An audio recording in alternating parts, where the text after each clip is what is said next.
믿을 수 없는 일이 일어났습니다. 뉴욕 맨해튼에서 성폭력 피해자들을 돕던 여성 인권 변호사, 그녀가 어느 날 충격적인 선언을 했습니다.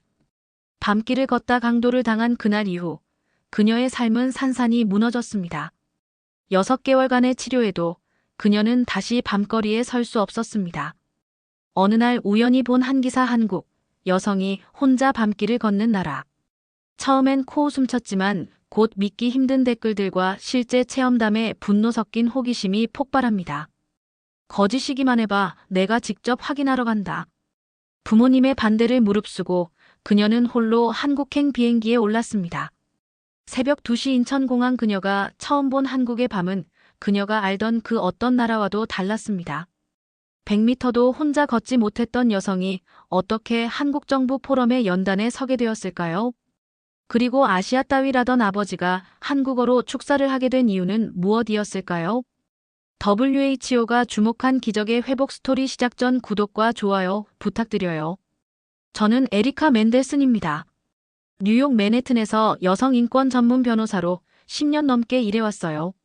성폭력 피해자들을 변호하고 직장 내 성희롱 사건들을 다루면서 나름 의미 있는 일을 한다고 생각했습니다. 그런데 그 일이 제 인생을 완전히 바꿔놓을 줄은 몰랐어요. 그날 밤이었습니다. 후배 변호사 제시카와 함께 중요한 사건 준비 때문에 사무실에서 늦게까지 일하고 있었어요. 시계를 보니 밤 11시가 넘었더군요. 에리카, 오늘 택시 타고 가자. 너무 늦었어. 제시카가 걱정스럽게 말했지만 저는 괜찮다고 했어요. 집까지 걸어서 15분 거리였거든요. 맨해튼 거리는 여전히 사람들로 붐볐지만 우리가 들어선 골목은 평소보다 조용했습니다. 가로등 불빛이 희미하게 길을 비추고 있었어요. 제시카와 내일 법정에서 할 변론에 대해 이야기하며 걷고 있는데 뒤에서 발자국 소리가 들렸습니다. 처음엔 그냥 지나가는 사람인 줄 알았어요. 뉴욕에서는 흔한 일이니까요. 하지만 그 발자국이 점점 빨라지더니 우리와 같은 속도로 걷고 있다는 걸 깨달았습니다. 제시카가 제 팔을 꽉 잡았어요. 에리카, 뭔가 이상해. 우리 따라오는 것 같아. 심장이 빨리 뛰기 시작했습니다. 고개를 돌려 뒤를 보니 한 남자가 우리를 향해 성큼성큼 걸어오고 있었어요.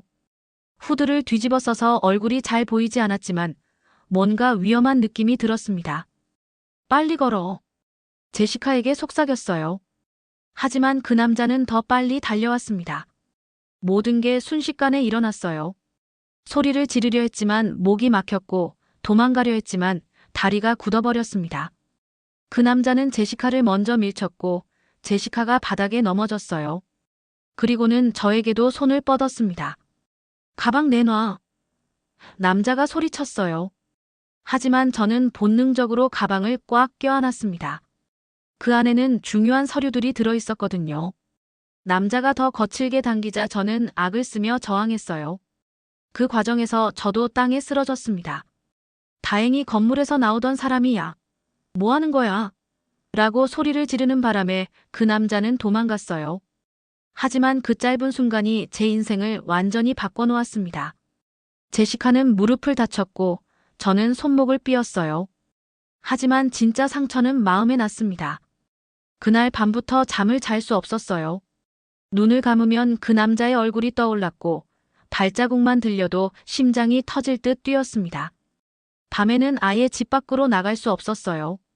택시를 타도 뒷좌석에서 계속 뒤를 돌아봤고 집에 도착해서도 문을 여러 번 확인했습니다. 병원에서는 외상 후 스트레스 장애라고 진단했어요. 공황 발작이 자주 일어났고 불면증도 심해졌습니다. 여성 인권을 위해 싸우던 변호사가 정작 자신은 보호하지 못한 거죠. 아이러니했어요. 일주일 후 경찰서에 정식 신고를 하러 갔습니다. 그런데 정말 화가 났던 건 그때부터였어요. 담당 경찰관이 저희 이야기를 듣더니 한심하다는 듯 웃으면서 말하더군요. 여자들이 요즘 너무 예민한 거 아냐? 별일도 아닌데 호들갑 떨고. 가방도 안 뺏겼잖아. 그 말을 듣는 순간 머리가 하얘졌어요. 제가 그동안 변호해온 피해자들이 바로 이런 말을 들었구나 싶었습니다. 미국이라는 나라가, 뉴욕이라는 도시가 저를 보호해주지 못했다는 걸 그때 확실히 깨달았어요. 집에 돌아와서 멍하니 앉아있는데 인터넷 기사 하나가 눈에 들어왔습니다. 한국 여성들, 밤길도 안전하게 걷는 나라. 처음엔 비웃었어요. 한국이 여성에게 안전한 나라라고요? 아시아에 대한 서구의 미화된 시각 아닌가 싶었습니다. 하지만 그 기사를 계속 읽어보니 이상한 감정이 들었어요. 정말 그런 곳이 존재한다면 어떨까? 여성이 밤에도 혼자 걸을 수 있는 곳이 정말 있다면 말이죠. 댓글들을 보니 실제로 한국에 살고 있는 외국인들이 안전하다고 증언하고 있었어요. 그 순간 결심했습니다. 직접 가서 확인해 보겠다고. 그게 진짜인지 아니면 그냥 인터넷상의 허상인지 제 눈으로 직접 보겠다고 말이에요. 미국에서 보호받지 못한 제가 정말 안전한 곳을 찾을 수 있을까요? 인천공항에 도착했을 때 첫 느낌은 놀라움이었습니다. 비행기에서 내리자마자 깔끔하고 현대적인 시설에 감탄했어요. 뉴욕의 케네디 공항과는 비교할 수 없을 정도로 깨끗하고 체계적이었습니다. 공항 안내방송부터 시작해서 모든 안내판이 한국어와 영어로 정확하게 표기되어 있었어요. 입국 심사대로 향하면서 마음이 조금 긴장됐습니다. 아시아 국가들이 외국인에게 까다롭다는 편견이 있었거든요. 하지만 입국 심사관이 저를 보더니 영어로 친절하게 인사했어요. 안녕하세요. 한국 방문을 환영합니다. 여행 목적이 어떻게 되세요? 심사관이 물어봤을 때 저는 솔직하게 대답했습니다. 한국의 안전성을 직접 경험해 보려고 왔어요. 특히 여성의 밤길 안전성에 대해 관심이 있습니다. 좀 이상한 대답이었지만 심사관은 미소를 지으며 말했어요. 좋은 경험 되시길 바라겠습니다. 한국에서 편안한 시간 보내세요. 공항에서 시내로 가는 지하철을 탔는데 이것도 놀라웠어요. 뉴욕 지하철과는 차원이 달랐습니다. 깨끗하고 조용했어요. 사람들이 정말 질서정연하게 줄을 서더군요. 뉴욕에서는 지하철 타기가 전쟁 같은데 여기서는 모든 게 평화로웠어요. 지하철 안에서 주변을 관찰했습니다. 여성들이 혼자서도 당당하게 지하철을 이용하고 있었어요. 어떤 여성은 화장을 하고 있었고 또 다른 여성은 편안하게 잠을 자고 있었습니다. 뉴욕에서는 지하철에서 잠든다는 건 자살행위나 마찬가지거든요. 호텔에 체크인하고 짐을 풀면서 계획을 세웠어요. 첫 번째 실험은 밤에 혼자 산책을 나가는 거였습니다. 뉴욕에서는 상상도 할 수 없었던 일이죠. 시계를 보니 저녁 9시쯤 되었어요. 뉴욕이라면 절대 나가면 안 되는 시간이었습니다. 호텔 로비에서 직원에게 물어봤어요. 밤에 혼자 산책해도 괜찮을까요? 그러자 직원이 당연하다는 듯이 대답했습니다. 물론이죠. 이 주변은 정말 안전해요. 한강공원까지 가보세요. 밤에도 사람들이 많이 나와 있어요. 처음엔 정말 무서웠어요. 호텔에서 나와서 길을 걸으면서 손에 휴대폰을 꽉 쥐고 주변을 계속 둘러보며 걸었습니다. 뉴욕에서의 트라우마가 아직 남아 있었거든요. 하지만 이상했어요. 아무도 저를 이상하게 쳐다보지 않더군요. 길거리는 밝았고 사람들이 자연스럽게 다니고 있었어요. 가족들이 함께 산책하고 있었고 연인들이 손을 잡고 걸어가고 있었습니다. 어떤 여성은 강아지를 산책시키고 있었어요. 뉴욕에서라면 밤에 혼자 강아지 산책이라니 정말 위험한 일이죠. 한강공원에 도착했을 때는 더욱 놀랐습니다. 밤 10시가 넘었는데도 여성들이 혼자 조깅을 하고 있었어요. 어떤 여성은 벤치에 앉아 책을 읽고 있었고 또 다른 여성은 헤드폰을 끼고 음악을 들으며 걷고 있었습니다. 이런 광경이 정말 가능한 건가요? 벤치에 앉아 있는데 한 아주머니가 다가와서 말을 걸었어요. 외국인이신가요? 혼자 나오셨네요. 순간 긴장했습니다. 뉴욕에서라면 이런 상황이 위험의 신호일 수 있거든요. 하지만 그 아주머니의 표정은 정말 순수한 호기심이었어요. 네, 미국에서 왔어요. 그러자 아주머니가 환하게 웃으며 말했습니다. 아, 그러셨구나. 미국은 위험하다고 들었는데 여기는 안전하니까 걱정 마세요. 밤에도 전혀 문제 없어요. 우리 딸도 매일 밤에 조깅해요. 그리고는 한강공원의 좋은 산책로들을 친절하게 알려주시고 자연스럽게 인사하고 가셨어요. 그 순간 정말 이상한 기분이 들었습니다. 제가 가지고 있던 편견들이 하나씩 흔들리기 시작했어요. 호텔로 돌아가는 길에도 계속 관찰했습니다. 편의점에는 젊은 여성 직원이 혼자서 밤늦게 일하고 있었어요. 버스 정류장에서도 여성들이 자연스럽게 버스를 기다리고 있었습니다. 지하철역 입구에서는 학생으로 보이는 여성이 친구와 전화 통화를 하며 웃고 있었어요. 뉴욕에서는 절대 볼 수 없는 풍경이었습니다. 그곳에서는 밤에 여성이 혼자 다닌다는 것 자체가 위험을 자초하는 행동이라고 여겨지거든요. 하지만 여기서는 그게 일상인 것 같았어요. 그날 밤 침대에 누워서 하루를 되돌아봤습니다. 정말 이상하다고 생각했어요. 왜 이렇게 평화롭고 안전한 걸까? 제가 알던 아시아와는 완전히 달랐습니다. 혹시 제가 지금까지 잘못 알고 있었던 걸까요? 한국에 대한, 아시아에 대한 제 편견이 틀렸던 걸까요? 서울에 온 지 일주일이 지났을 때였습니다. 그날은 명동에서 쇼핑을 하고 있었어요. 한국 화장품들이 정말 유명하다고 해서 이것저것 구경하고 있었는데 갑자기 심장이 빨리 뛰기 시작했습니다. 숨이 막히고 어지러웠어요. 손에 땀이 나고 온몸이 떨렸습니다. 공황 발작이 시작된 거였어요. 뉴욕에서는 이런 상황에 익숙해져 있었습니다. 혼자서 버티거나 아니면 비싼 응급실비를 감수하고 병원에 가야 했죠. 하지만 여기서는 어떻게 해야 할지 몰랐어요. 한국어도 못하는데 병원은 어떻게 가야 하나 싶었습니다. 길가에 주저앉아 있는 저를 본 한 아주머니가 다가왔어요. 괜찮으세요? 어디 아프세요? 얼굴이 너무 창백해요. 저는 영어로 중얼거렸습니다. 공황 발작. 병원. 힘들어요. 제대로 문장도 만들지 못했어요. 그러자 그 아주머니가 바로 핸드폰을 꺼내 119에 전화를 걸었습니다. 여기 외국인분이 아픈 것 같아요. 명동대로에서요. 그리고는 제게 말했어요. 괜찮아요. 곧 구급차 와요. 걱정하지 마세요. 놀라웠던 건 구급차가 정말 빨리 왔다는 거예요. 뉴욕에서는 구급차를 부르면 1시간은 기다려야 했거든요. 교통체증 때문에 더 오래 걸릴 때도 있었고요. 그런데 여기서는 10분도 안 되어 도착했습니다. 구급차 안에서 구급대원이 저에게 영어로 말을 걸었어요. 걱정하지 마세요. 곧 병원에 도착할 거예요. 지금 어떤 기분이세요? 그리고 제 상태를 꼼꼼히 체크하면서 계속 안심시켜 주었습니다. 뉴욕의 구급대원들은 항상 바빠서 환자와 대화할 여유가 없었는데 말이에요. 병원에 도착하니 더 놀라운 일이 기다리고 있었어요.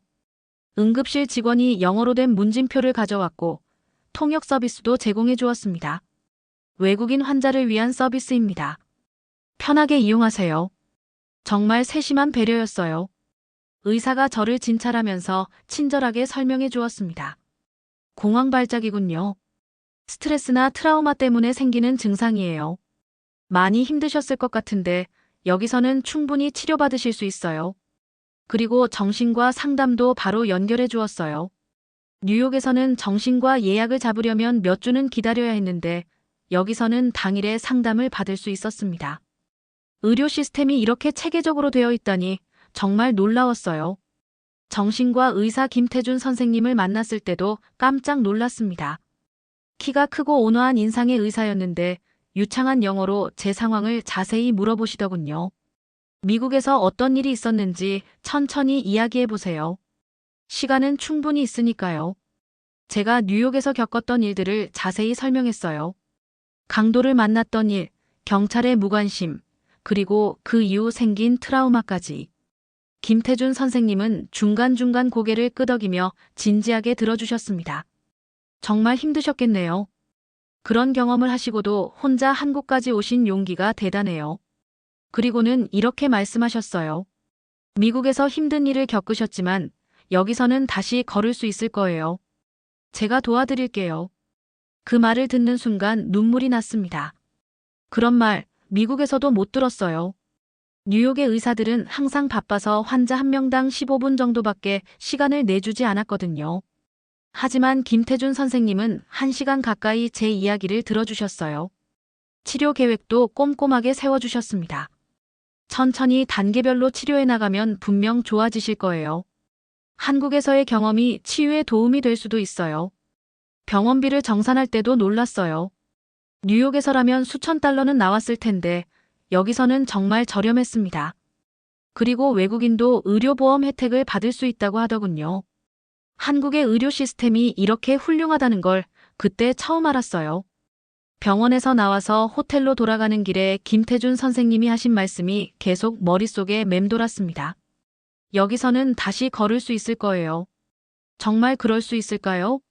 뉴욕에서 잃어버린 평상심을 여기서 되찾을 수 있을까요? 제가 한국에 대해 가지고 있던 편견들이 얼마나 잘못되었는지를 깨달았습니다. 의료 시스템부터 시작해서 사람들의 친절함까지 모든 게 제가 상상했던 것과 달랐어요. 혹시 정말로 이곳에서 새로운 시작을 할 수 있을까요? 그런 희망이 조금씩 생기기 시작했습니다. 치료를 받은 지 한 달쯤 지났을 때 김태준 선생님이 새로운 제안을 하셨어요. 에리카 씨, 지역 커뮤니티 활동을 해보시는 게 어떨까요? 사람들과의 교류가 회복에 큰 도움이 될 거예요. 처음엔 망설였습니다. 낯선 사람들과 어울린다는 게 여전히 부담스러웠거든요. 하지만 용기를 내서 숙소 근처 주민센터를 찾아갔어요. 입구에서부터 친절한 안내를 받았습니다. 직원분이 저를 보더니 환하게 웃으며 말했어요. 외국인이시네요. 어떤 도움이 필요하세요? 지역 커뮤니티 활동에 참여하고 싶어요. 그러자 직원분이 여러 프로그램을 소개해 주셨습니다. 한국어 교실, 요리 교실, 문화체험 등등. 그 중에서 한국어 교실을 선택했어요. 한국어 교실에 참여하게 되었는데 거기서 만난 아주머니들이 정말 특별했습니다.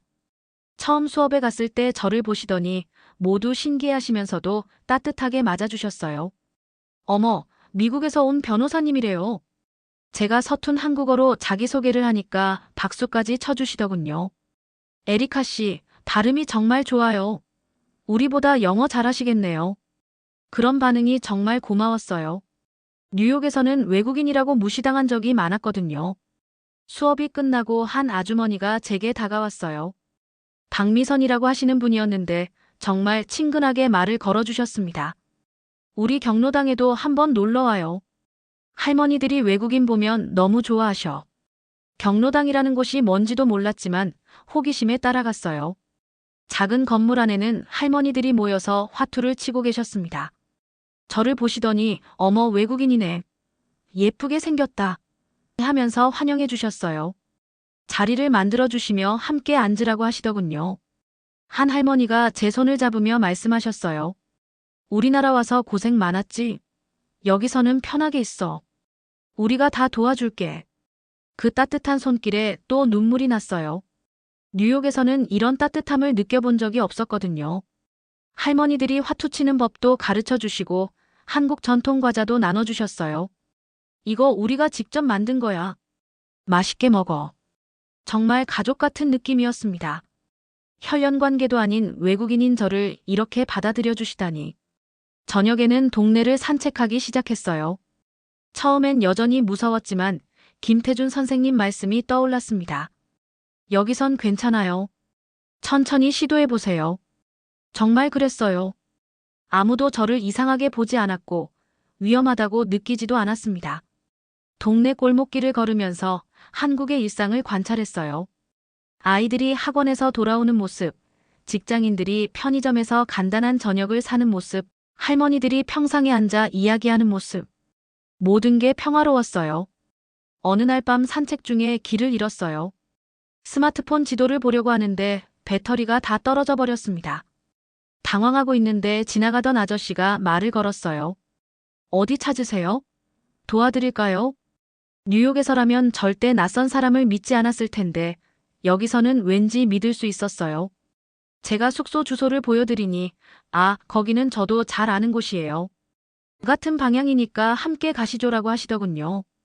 길을 걸으면서 그 아저씨와 이야기를 나누었어요. 직장인이신데 야근을 하고 집에 가는 길이라고 하셨습니다. 한국 생활은 어떠세요? 불편한 건 없으세요? 정말 순수한 관심이었어요. 너무 좋아요. 특히 안전해서 놀랐어요. 그러자 그 아저씨가 웃으며 말했습니다. 그래도 밤늦게는 조심하세요. 아무리 안전해도 여성 혼자는 위험할 수 있으니까요. 진심 어린 걱정이었어요. 숙소에 도착해서 인사를 나누는데 그 아저씨가 마지막으로 이렇게 말씀하셨어요. 한국에서 좋은 추억 많이 만드세요. 우리나라가 마음에 드신다니 기뻐요. 그리고는 정중하게 인사하고 가셨습니다. 서울이라는 도시는 저를 경계하지 않더군요. 외국인이라고 차별하지도 않고 여성이라고 위험하게 보지도 않았습니다. 오히려 가족처럼, 이웃처럼 받아들여 주었어요. 주민센터에서 만난 사람들, 길에서 만난 아저씨까지 모든 사람들이 저에게 따뜻했습니다. 뉴욕에서는 이웃이 누군지도 몰랐는데 여기서는 진짜 공동체를 경험하고 있었어요. 점점 밤길 산책이 습관이 되었습니다. 무서웠던 밤이 편안한 시간으로 바뀌기 시작했어요. 제가 정말 변하고 있다는 걸 느꼈습니다. 한국이 저를 치유해주고 있었어요. 한국에 온 지 6개월이 지났을 때 새로운 전환점이 찾아왔습니다. 김태준 선생님이 한 NGO 단체를 소개해 주셨어요. 외국인 여성들을 위한 법률 자문봉사를 해보시는 게 어떨까요? 에리카 씨의 전문성을 활용할 수 있을 것 같아요. 처음엔 망설였습니다. 제가 한국법을 잘 모르는데 도움이 될까 싶었거든요. 하지만 담당자분이 말씀하시더군요. 국제법 전문가이시잖아요. 외국인들이 겪는 법적 문제는 선생님이 더 잘 아실 거예요. 한국법은 저희가 도와드릴게요. 그 NGO는 다문화 여성 지원센터라는 곳이었어요. 한국에 정착한 외국인 여성들을 돕는 단체였습니다. 센터장님이 저를 반갑게 맞아주시더군요. 에리카 씨 같은 분이 오셔서 정말 다행이에요. 법률 문제로 고생하는 외국인들이 많거든요. 첫 상담자는 필리핀에서 온 마리아 씨였습니다. 30대 초반의 젊은 여성인데 눈이 빨갛게 부어 있었어요. 직장에서 임금을 제대로 받지 못한다며 울면서 이야기하더군요. 제가 뉴욕에서 경험했던 것과 비슷한 상황이었어요. 사장이 외국인이라고 무시해요. 급여도 약속한 것보다 적게 주고 초과 근무 수당도 안 줘요. 어디에 신고해야 할지 모르겠어요.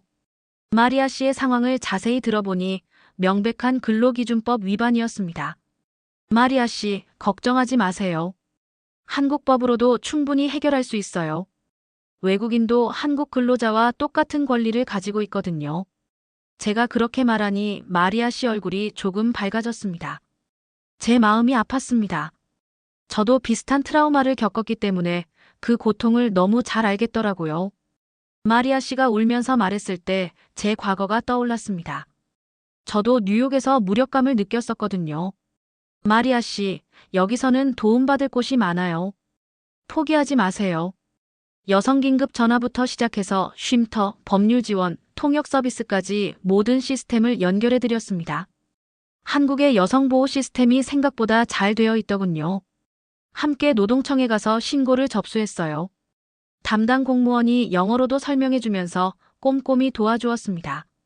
이런 경우는 명백한 법 위반이에요. 조사해서 해결해 드릴게요. 정말 든든했어요. 2주 후 연락이 왔어요. 마리아 씨가 밀린 임금을 모두 받았다는 소식이었습니다. 에리카 씨 덕분이에요. 정말 고마워요. 마리아 씨가 환하게 웃으며 감사 인사를 했을 때 정말 뿌듯했어요. 그 말을 들으니 제가 이 일을 하는 이유를 확실히 알겠더라고요. 이런 일들을 하면서 깨달았습니다. 제가 단순히 도움을 받는 사람이 아니라 도움을 주는 사람이 될 수 있다는 걸 말이에요. 한국이라는 나라에서 제 전문성을 활용할 수 있다는 게 신기했어요. 어느 날 구청에 갔을 때였습니다. 외국인 등록과 관련된 업무를 보는데 담당 직원이 좀 까다롭게 굴더군요. 서류가 부족해요. 다시 가져오세요. 하지만 제가 확인해 보니 서류는 다 갖춰져 있었어요. 그때 제가 단호하게 말했습니다. 저도 세금 내요. 시민으로서 정당한 대우를 받을 권리가 있습니다. 서류도 다 준비했으니 처리해 주세요. 그 말을 하는 순간 뭔가 달라진 걸 느꼈어요. 제가 이 사회의 구성원이라는 걸 스스로 선언한 거였습니다. 더 이상 손님이 아니라 여기 살고 있는 사람, 기여하는 사람이라는 걸 말이에요. 직원도 제 말을 듣고 태도를 바꿔서 친절하게 처리해 주었어요. 봉사활동을 하면서 만난 외국인 여성들과 작은 모임도 만들었습니다. 월 한 번씩 만나서 서로의 경험을 나누고 정보를 공유했어요. 처음엔 5명으로 시작했는데 점점 늘어나서 20명이 넘었습니다. 모임에서 만난 소피아는 독일에서 온 간호사였어요. 에리카, 한국에서 이런 활동하는 거 보면 정말 대단해. 나도 뭔가 기여하고 싶어. 그래서 함께 외국인 의료진을 위한 법률 가이드북을 만들기 시작했어요. 이런 일들을 하면서 느낀 건 제가 변호사로서 정체성을 되찾고 있다는 거였어요. 뉴욕에서는 트라우마 때문에 일을 제대로 할 수 없었는데 여기서는 다시 제 전문성을 발휘할 수 있었습니다. 한국이 저에게 새로운 기회를 주고 있었어요. 한국에 온 지 1년이 지났을 때 중대한 결심을 했습니다. 한국 시민권을 신청하기로 한 거예요. 단순히 체류하는 게 아니라 진짜 한국 사람이 되고 싶었습니다. 이곳이 제 진짜 집이라고 느꼈거든요. 출입국 관리소에 가서 시민권 신청서를 받았어요. 두꺼운 서류 뭉치를 보니 막막했지만 담당 공무원이 친절하게 설명해 주었습니다. 외국인 분들을 위한 안내서도 있어요. 차근차근 준비하시면 됩니다. 시민권 신청서를 작성하면서 마음이 벅질 때가 많았어요. 특히 한국 국적을 원하는 이유를 쓰는 란에서 손이 멈췄습니다. 어떻게 설명해야 할까요? 이 나라에서 치유받았다는 걸, 새로운 삶을 찾았다는 걸 어떻게 표현해야 할까요? 한참을 고민하다가 이렇게 썼습니다. 한국에서 잃어버린 제 자신을 되찾았습니다. 이제 이곳이 제 진짜 집이라고 느끼며 한국 사회의 일원으로서 기여하고 싶습니다. 간단하지만 진심이 담긴 말이었어요. 서류를 준비하는 과정에서 지난 1년을 되돌아보게 되었어요. 트라우마에 시달리며 한국에 온 제가 이제는 다른 사람들을 도우며 살고 있다니. 정말 많이 변했구나 싶었습니다. 그러던 중 뜻밖의 연락이 왔어요. 서울시에서 다문화 포럼 연사로 초청한다는 거였습니다.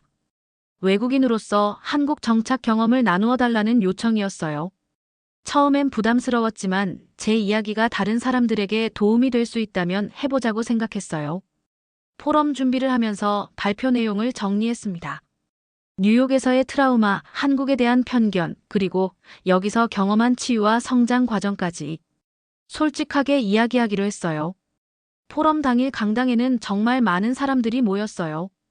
공무원들, 시민들, 그리고 저처럼 한국에 정착한 외국인들까지 300명 정도 되는 것 같았습니다. 떨렸지만 제 이야기를 솔직하게 들려드렸어요. 저는 미국에서 상처받고 한국에 왔습니다. 처음엔 아시아에 대한 편견을 가지고 있었어요. 하지만 이 나라에서 진짜 안전함이 뭔지 배웠습니다. 청중들이 조용히 들어주었어요. 한국은 저에게 단순히 안전한 곳이 아니라 다시 꿈꿀 수 있게 해준 곳입니다. 여기서 저는 다시 변호사가 될 수 있었고 다른 사람들을 도울 수 있었어요. 무엇보다 다시 사랑할 수 있게 되었습니다. 발표가 끝나고 질의응답 시간이 있었어요. 한 시민이 질문했습니다. 한국인이 되고 싶다고 하셨는데 정말 그렇게 생각하세요? 미국을 포기하고. 저는 망설임 없이 대답했어요.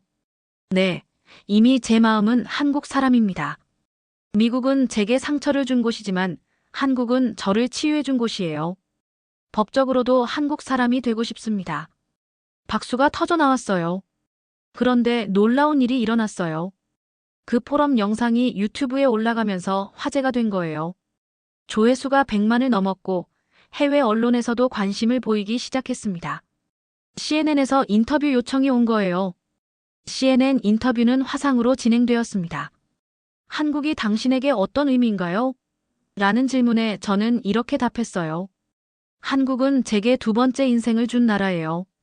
여성이 안전하게 살 수 있는 진짜 선진국이죠.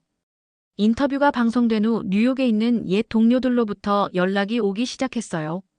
제시카가 메시지를 보냈습니다. 에리카, CNN에서 너 봤어. 정말 많이 변했구나. 한국이 그렇게 좋은 곳이야? 나도 가보고 싶어. 또 다른 변호사 친구도 연락했어요. 에리카, 너 때문에 한국에 대해 새롭게 알게 됐어. 우리가 얼마나 편견을 가지고 있었는지 반성하게 돼. 제 이야기가 미국에도 영향을 주고 있다는 게 신기했어요. 그날 저녁 아버지와 영상 통화를 했어요. 오랜만에 아버지 얼굴을 보니 반가웠습니다. 에리카, 요즘 완전 유명인이네. CNN에서 내 이야기를 봤어. 정말 자랑스러워. 아빠, 나 많이 변했어요. 한국에서 새로운 사람이 됐어. 그러자 아버지가 화면을 자세히 들여다보시더군요. 정말 그런 것 같구나. 표정이 완전히 달라졌어. 예전처럼 불안해 보이지 않아. 아빠, 내가 한국 사람 같아 보여요? 반 농담 반 진담으로 물어봤어요. 아버지가 잠시 생각하시더니 의미 있는 말씀을 하셨습니다. 응, 내가 여길 지키고 있잖아. 그곳 사람들을 도우면서 살고 있으니까. 그 말을 듣는 순간 눈물이 났어요. 아버지가 제 변화를 인정해 주신 거였습니다. 더 이상 상처받은 딸이 아니라 누군가를 지키는 사람, 기여하는 사람으로 봐주신 거죠. 하지만 그때 예상치 못한 위기가 찾아왔어요. 시민권 심사 과정에서 서류 하나가 누락됐다는 연락이 온 거예요. 미국에서 가져와야 하는 범죄 경력 증명서에 문제가 있다는 거였습니다. 이거 해결 안 되면 시민권 신청이 기각될 수 있어요. 담당 공무원의 말을 듣고 정말 절망적이었어요. 미국까지 다시 가서 서류를 받아와야 하는 상황이었거든요. 그런데 놀라운 일이 일어났어요. 제가 활동했던 주민센터 아주머니들이 나서신 거예요. 우리 에리카가 한국 사람 안 되면 어떡해? 박미선 아주머니가 앞장서서 탄원서를 쓰기 시작하신 거예요. 경로당 할머니들, 다문화센터 식구들, 심지어 동네 상인들까지 모두 나섰어요. 에리카는 우리 딸이야. 한국 사람보다 더 한국 사람 같아. 탄원서에 도장을 찍어주시고 서명도 해주셨어요. 김태준도 의사 동료들과 함께 에리카의 사회 기여도를 증명하는 서류를 준비해 주었어요. 정말 온 동네가 저를 위해 나서준 거였어요.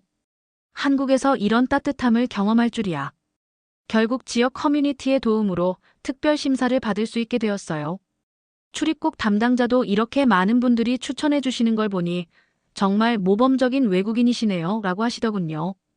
아빠도 한국 좋아하시게 될 거예요. 나중에 놀러 오세요. 아버지가 웃으시며 대답했어요.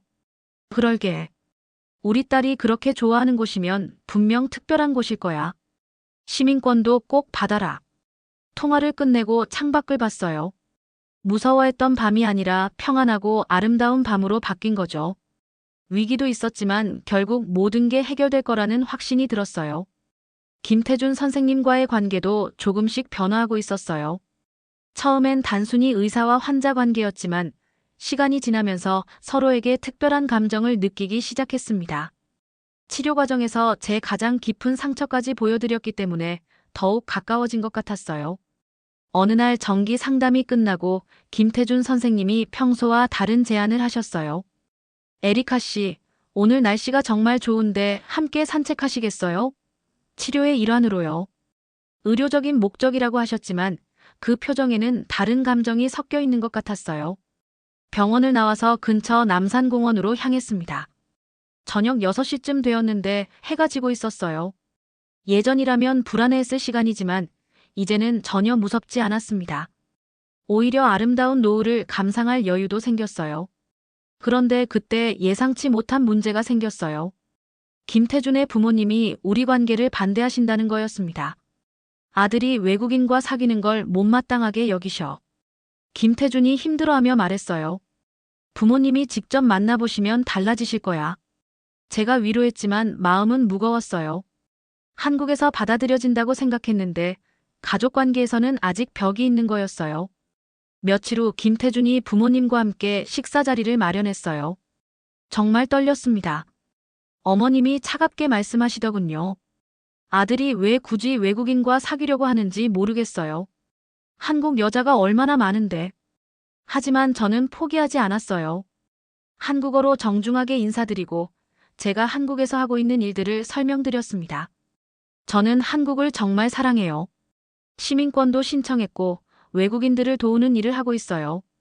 아버님이 관심을 보이기 시작하셨어요. 그래요? 어떤 일을 하시는데요? 제가 다문화센터에서 하는 봉사활동, 법률 상담 등을 자세히 말씀드렸더니 표정이 조금씩 누그러지시더군요. 결정적인 순간은 제가 김치를 능숙하게 먹는 걸 보신 때였어요. 어머, 김치를 정말 잘 드시네요. 어머님이 놀라시며 말씀하시더군요. 경로당 할머니들께 배웠어요. 정말 맛있어요. 그 후로 분위기가 완전히 바뀌었어요. 어머님이 김치 담그는 법도 가르쳐 주시고 아버님은 한국 역사에 대해 설명해 주시더군요. 에리카 씨, 우리 문화를 이렇게 좋아해 주시니 고마워요. 식사가 끝날 무렵 어머님이 제 손을 잡으시며 말씀하셨어요. 처음엔 외국인이라고 편견이 있었는데 정말 착한 분이시네요. 태준이가 좋아하는 이유를 알겠어요. 그 말을 듣고 정말 감격했어요. 이제 김태준과의 관계에 더 이상 장애물이 없어졌어요. 부모님 승인까지 받았으니까요. 그날 밤 김태준과 한강을 걸으면서 이야기했어요. 부모님이 당신을 정말 좋아하셔. 이제 우리 걱정 없이 만날 수 있겠어. 정말 다행이에요. 부모님께 인정받는 게 이렇게 중요한 줄 몰랐어요. 제가 솔직하게 말하니 김태준이 웃으며 대답했어요. 한국에서는 가족의 동의가 정말 중요해요. 이제 우리 진짜 가족이 될 수 있어요. 한강공원에서 벤치에 앉아 야경을 바라보면서 김태준이 조심스럽게 말했어요. 에리카, 저 고백할 게 있어요. 의사로서는 안 되는 말이지만 저도 당신에게 특별한 감정을 느끼고 있어요. 제 심장이 빨리 뛰기 시작했어요. 하지만 이번엔 공황 발작이 아니었습니다. 설렘이었어요. 사랑의 설렘 말이에요. 저도요, 태준 씨. 저도 선생님에게 특별한 감정을 느끼고 있었어요. 정말요? 하지만 저는 의사이고 에리카 씨는 환자였는데. 김태준이 걱정스럽게 말하자 제가 웃으며 대답했어요. 이제는 환자가 아니에요. 그냥 에리카예요. 그날 밤 한강을 걸으면서 많은 이야기를 나누었어요. 서로의 꿈, 미래에 대한 계획, 그리고 사랑에 대한 생각까지. 김태준은 정신과 의사가 되어 사람들을 돕고 싶었다고 했고, 저는 한국에서 외국인들을 위한 법률 지원을 계속하고 싶다고 말했어요. 에리카, 당신은 정말 용감한 사람이에요. 트라우마를 딛고 여기까지 왔잖아요. 김태준이 진심으로 말했을 때 제 마음이 따뜻해졌습니다. 뉴욕에서는 누구도 제 용기를 알아봐 주지 않았거든요. 태준 씨 덕분이에요. 당신이 제게 희망을 주었어요. 그렇게 말하면서 깨달았어요. 사랑도 회복도 모두 이 도시에서 다시 배웠다는 걸 말이에요. 서울이 제게 준 건 안전함만이 아니라 다시 사랑할 수 있는 용기였습니다. 그 후로 김태준과 자주 만났어요. 데이트라고 부르기에는 조심스러웠지만 둘 다 서로에게 빠져가고 있다는 걸 알 수 있었습니다. 함께 영화를 보고 맛있는 음식을 먹고 서울 곳곳을 걸어 다녔어요. 특히 밤 산책이 우리의 특별한 시간이 되었습니다. 김태준과 함께 걷는 밤길은 더 이상 무서운 곳이 아니었어요. 오히려 가장 평안하고 행복한 시간이었습니다. 손을 잡고 걷는 한강길, 남산 산책로, 청계천변까지. 모든 곳이 아름다웠어요. 에리카, 당신과 함께 있으면 제가 더 좋은 사람이 되는 것 같아요. 김태준이 어느 날 밤 이렇게 말했을 때 정말 감동했어요. 저 역시 그와 함께 있으면 더 강해지는 느낌이었거든요. 3개월 정도 만나다가 김태준이 정식으로 고백했어요. 에리카, 저와 사귀어 주시겠어요? 당신을 사랑해요. 망설일 이유가 없었어요. 네, 저도 태준 씨를 사랑해요. 연인이 되고 나서 김태준은 제 시민권 신청도 적극 지지해 주었어요. 당신이 한국 사람이 되면 정말 기쁠 거예요. 이미 마음은 완전히 한국 사람이잖아요. 그런 지지가 큰 힘이 되었습니다. 김태준과 연인이 된 지 6개월 후 인생의 또 다른 전환점이 찾아왔습니다. 다문화 여성센터에서 상담 책임자 자리를 정식으로 제안받은 거예요.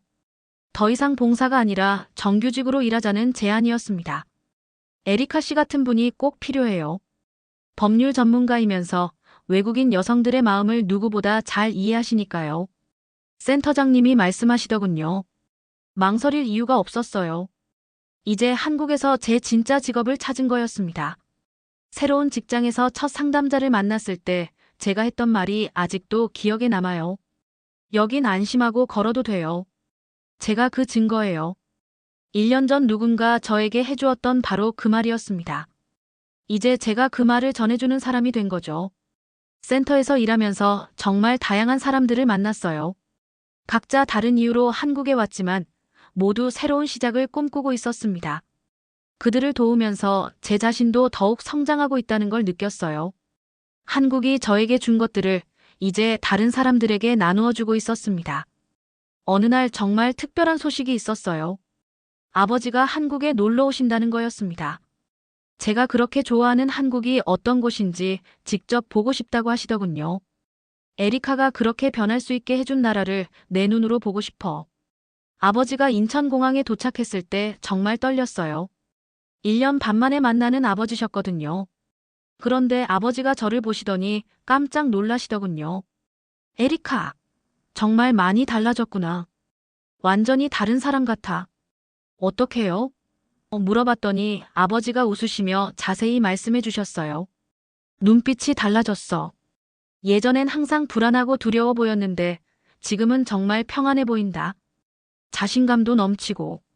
아버지를 모시고 서울 구경을 시켜드렸어요.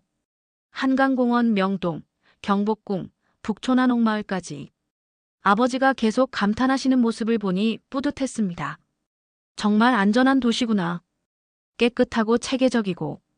에리카가 여기를 좋아하는 이유를 알겠어. 특히 밤에 한강공원을 산책할 때 아버지가 정말 놀라셨어요. 여성들이 혼자 조깅을 하네. 뉴욕에서는 상상할 수 없는 일이야. 그때 제가 말했어요. 저도 여기서 다시 걷는 법을 배웠어요, 아빠. 저녁에는 김태준을 소개해드렸어요. 아버지가 김태준에게 정말 고맙다는 인사를 하시더군요. 우리 딸을 돌봐줘서 고마워요. 이렇게 건강하게 만들어주셔서. 김태준도 정중하게 인사했습니다. 에리카는 정말 훌륭한 여성이에요. 제가 더 많이 배우고 있어요. 아버지가 며칠 머무시는 동안 정말 놀라운 일이 일어났어요. 사흘째 되는 날 아버지가 갑자기 말씀하신 거예요. 에리카야, 나도 한국에서 살고 싶다. 은퇴하면 여기 와서 살면 어떨까? 정말 깜짝 놀랐습니다. 진짜요, 아빠? 아버지가 진지하게 고개를 끄덕이시더군요. 응, 이렇게 평화롭고 안전한 곳에서 너와 함께 살고 싶어. 의료 시스템도 훌륭하고 사람들도 친절하고. 그럼 아빠도 한국 사람이 되실 거예요? 왜 안 되겠어? 너를 이렇게 행복하게 만들어준 나라라면 나도 기꺼이 시민이 되고 싶다. 그 순간 눈물이 났어요. 제가 한국에서 경험한 변화를 아버지도 느끼신 거였습니다. 그날 밤 김태준과 함께 아버지와 이야기를 나누었어요. 아버님, 한국에서 사시게 되면 정말 환영이에요. 저희가 잘 모셔드릴게요. 김태준의 말에 아버지가 웃으시며 대답하셨어요. 그럼 우리 진짜 가족이 되는 거네. 아버지도 영주권 신청을 하시기로 결정했어요. 그리고 놀랍게도 제 시민권 신청 결과도 그 주에 나왔습니다. 합격이었어요. 드디어 제가 법적으로도 한국 사람이 된 거였습니다. 시민권 증서를 받는 날 김태준과 아버지가 함께 와주었어요. 축하해요, 에리카 씨. 이제 진짜 한국 사람이네요. 공무원분이 축하해 주시는 말을 들으니 정말 감격스러웠어요. 그날 저녁 가족 모두가 한국 식당에서 축하 만찬을 했어요. 아버지가 건배사를 하시더군요. 우리 딸이 한국 사람이 된 걸 축하하며 나도 곧 한국인이 될 거야. 정말 꿈 같은 하루였어요. 이제 저는 매일 밤 서울 거리를 걸어요. 김태준과 함께, 때로는 혼자서도. 그 길 위에서 저는 진짜 평온함을 느낍니다. 뉴욕에서 잃어버린 모든 것을 여기서 되찾았거든요. 안전함, 사랑, 희망, 그리고 새로운 가족까지.